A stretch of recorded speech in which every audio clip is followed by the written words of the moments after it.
Hello mga kajay, luto tayo ngayon ng sinigang na may puso ng saging.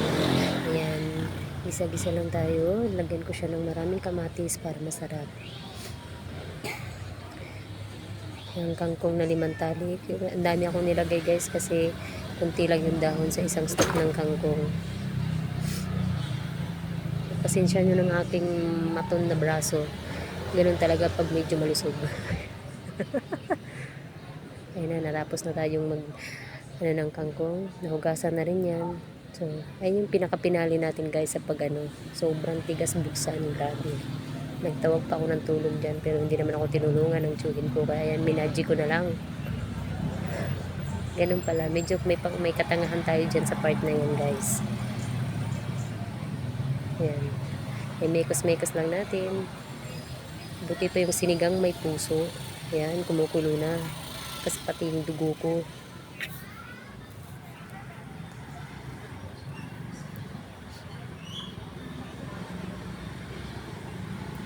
No, sinigang, baka naman.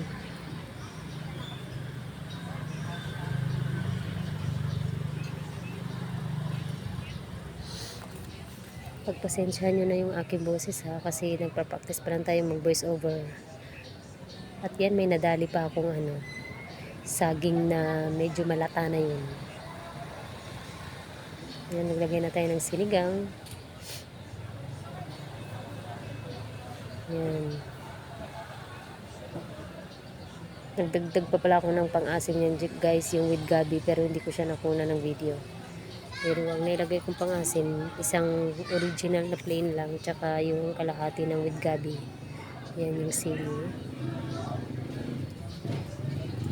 Kasi yan sili, kinakain ko yan, tsaka nilalagay ko sa patis. Yan, kunting kulo lang ng sabaw natin dyan nga guys. Kasi yan na, kainan na. Mikos-mikos lang natin. Yan, luto na.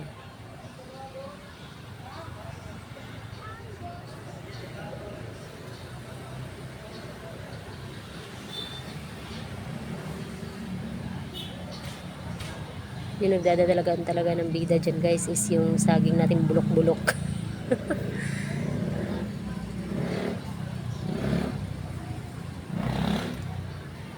Yan guys, pati sobrang daming siling nilagay ko. Masarap kasi sa sinigang na may patis. Kain tayo mga mare. Kain mga injay. Kain. Papasensya yung subo ko dyan. Talagang gutom ako kasi wala akong tanghalian dyan. Kasabay ko pala yung tsuhin ko dyan. Tsaka yung batang nahagip po yun, no? Yung makulit na batang yung nasalda, no? Naglalaro ng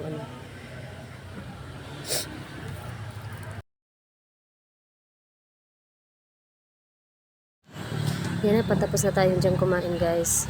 Yan, kasama ko yung tsuhin ko. Mga maskulado dyan may ani guys ba? Mga tagko kay mga braso. Yan, patis-patis.